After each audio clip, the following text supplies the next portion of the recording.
How you doing, young man? I'm in sponge mode. All right, because we're gonna bring you up on something that's gonna flip the script. Good. My script needs to be flipped. I know. I know. All right. We'll get it though. All right. And it gives me that understanding that that's kind of like the circle of life, you know. Each one teach one. Right. And what I do for you, you get to pass on to someone else that feels like they had no hope. People that wrote the literature that we use were addicts like us. And that's all we have to do is follow that path. So I'm glad you're here, man. It's to somebody like I'm so grateful that I'm alive and that I didn't fucking die. That I have a chance to really live my life and that I don't have to ever pick up again. This disease is so place for keeps, and you just can't grasp the gravity of that and the permanency. And this disease will lie to you and not let you see that reality.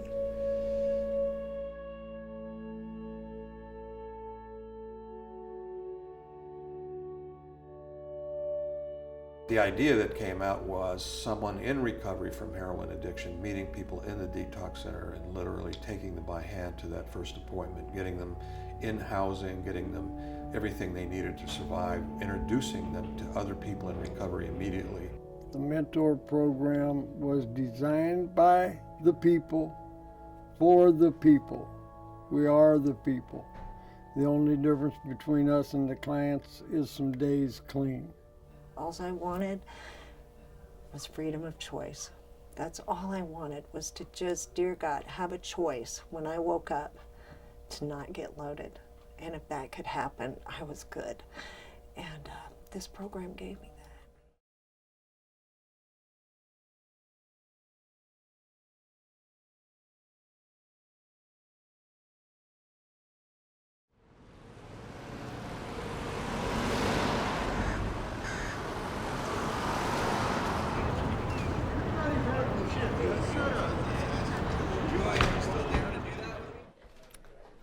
Be the last one you'll ever have to cut off again, right?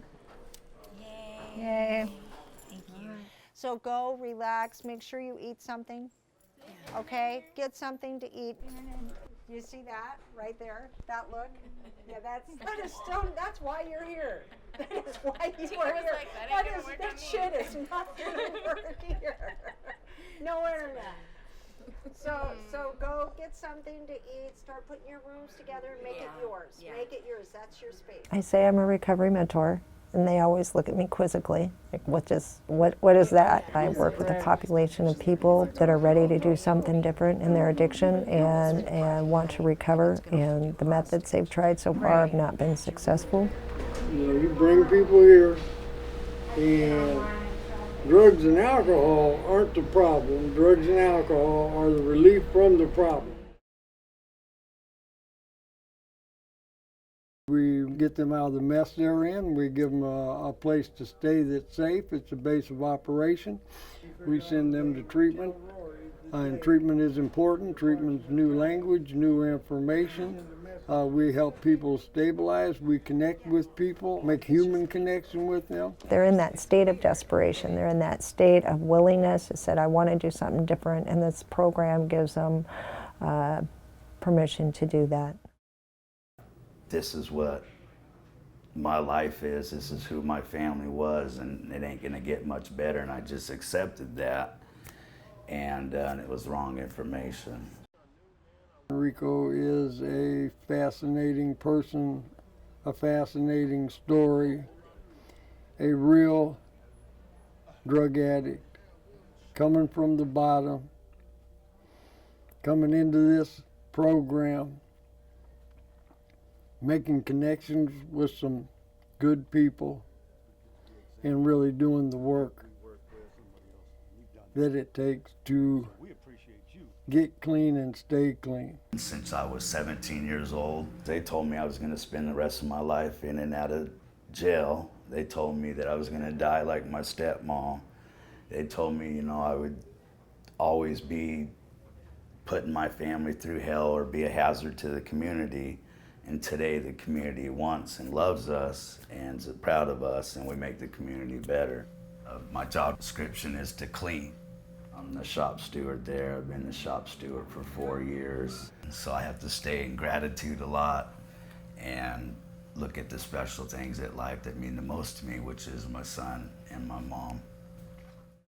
Somebody can say whatever they need to say in an instant to get what they want, but over time they will show you with their consistency whether what they're saying might be true or not. Rico kept showing up. I cried. I cried when I came into my room and I had my own place. I knew I was safe. I was in a safe environment and I actually had a chance. This is my room 201. David gave me my keys. This is where I begun my life. This will always be a part of me.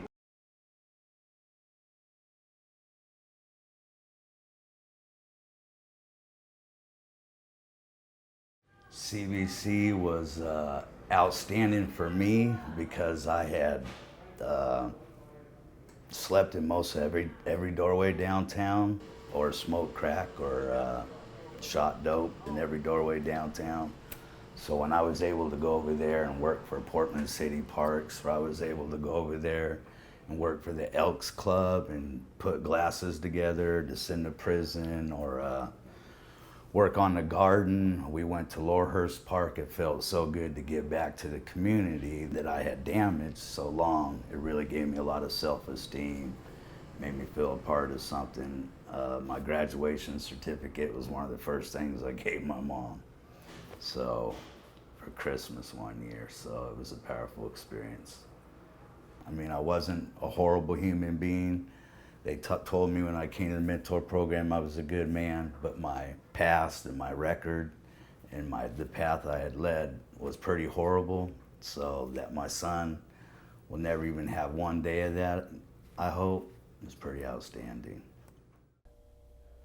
And I have a lot of admiration for Rico. I have a lot of respect for Rico, and Rico's just one of my favorite people. They just want me to succeed. And so, you know, their help, I'm gonna succeed in life. And you just see the ripple effect. So I've been helped. Now all I do is I get to help others, and then people get to help others, and that's what the mentor program's about. Central City Concern, in a lot of ways, really pioneered the peer mentor movement back in the 1990s, moving forward, and set the model for the rest of the state, and in a lot of ways, for a lot of other states in the United States. Central City Concern's Peer Mentor Program has been proven to be an effective program. Write it all down and then go through the list and separate it. Okay. And that's just like a real tangible way to talk about what I was talking about, taking this mess and pulling it out. Yeah, I got it. Just write it down, okay? And then separate it and see what's really in front of you. And that's a tangible way for you to actually get it out of your head and get some of that chaos removed and get down to it. Okay. Okay. Linda would always ask me every morning, like she does everyone, like, what did you eat? Like, did you eat breakfast? I genuinely felt like she wanted what was best for me at any cost. And that's not something that I got to experience very much throughout my life. Okay, but that doesn't mean anything. We're just going to stick with the plan we have, the transition plan. I got you. Okay, it's just we're just ready to keep moving in the direction we're going. All right. I'll see you later. I just started listening to Linda, and I watched Linda very closely, and I saw that she does exactly what she talks about. She does that in her everyday life, and I could really respect that, and I could, completely follow those footsteps. We have thought processes that are incorrect, that give us bad information, but what we do intuitively know, we do know the difference between right and wrong. I got the opportunity to come into treatment, which helped me stabilize. It helped me stabilize my mental health and then really address the drug and alcohol issue and why I was choosing it. That was the most important piece. Why? Well, look at this, Miss Professional. Lovely. Nice. Oh, listen to you, familiar with the fundamental building blocks created by the program. Oh my God, very nice. Anchor in long-term recovery and success. They're hiring a new employment specialist. So I'm excited. I'm very excited. I'm hopeful. I think it would be a good fit. I think I would really love the opportunity to work with people that are really motivated. Thank you. Thank you. Thanks. Have a good day. Thanks, you too. I've been gaining employment and respect and trust and these things that are important to me and always have been. I'm grateful for that. I have 2 children. They live almost 100 miles away in 2 different directions, so I drive a lot to go and see them. I've gotten more internal progress in the last year than I have in my life. In all my years on this planet, the last year has definitely taught me the most, and it has been by doing the next right thing, answering the phone when someone calls, showing up when people need me, showing up for my kids, stretching myself to make sure that I'm, productive, responsible citizen that has integrity and, follows through on the things that they say they will.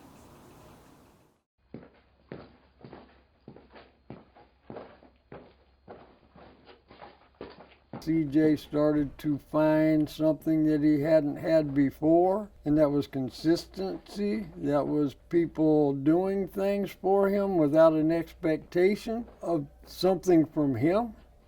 And it was genuinely just trying to help this young man find his place, put him in position so that he could move forward in a direction that would be in his best interest. Ready, to go. Back. And I didn't realize that, learning how to live life is a learned thing, and you have to learn it from somebody. I just needed somebody who had a strong enough personality that I didn't feel like I could get over on, and that's what David was. Like he invited me into his world. That's all we wanted for him, was to get control of himself. That's a crucial part that I believe in getting to where you want to go, is you find somebody who has what you want, and then you listen to them and you open up. What I'm finding out now in life is that's what most people who are successful have. They have that filter to run things through. 1, 2, 3, focus. And with that information, I've made quality decisions at those points, at those crossroads. Okay, break us down. Playmakers on 3. 1, 2, 3, playmakers. Just recognizing the growth that I've had and where I have come from. 3.5 years ago, I was sleeping under the Burnside Bridge, wearing the same pair of pants for 3 weeks, 4 weeks in a row, and absolutely filthy and intravenous drug user, 185 pounds. And 3.5 years later, I met Lewis and Clark, captain of the basketball team, tuition paid, 3.54 GPA. I just want to get everything. I want to close this chapter of my life and look back at it and be like, I did absolutely everything that I was capable of doing. I just appreciate this experience so much and what it's brought to me, and every day I'm happy that I wake up because I'm doing exactly what I want to do. One study evaluating the peer mentor services at Central City Concern found that at 6-month follow-up, 86% of the clients were abstinent in the prior 30 days. That's pretty amazing. That's a pretty stunning outcome. 89% of the clients reported that the peer mentor program was helpful, and they reported higher levels of satisfaction. Everything I learned here, I still do. It worked because I was ready and I listened and followed the instructions. And I had no idea. I had no idea how good it could get. Some people make recovery look harder than it is. We remove the barriers. We show these people that recovery is doable. Recovery isn't something that can't be done. Recovery, anybody can recover. We try to help them. We try to help them filter through all the language and all the stuff that they hear, and show them a simple way to make that connection to recover.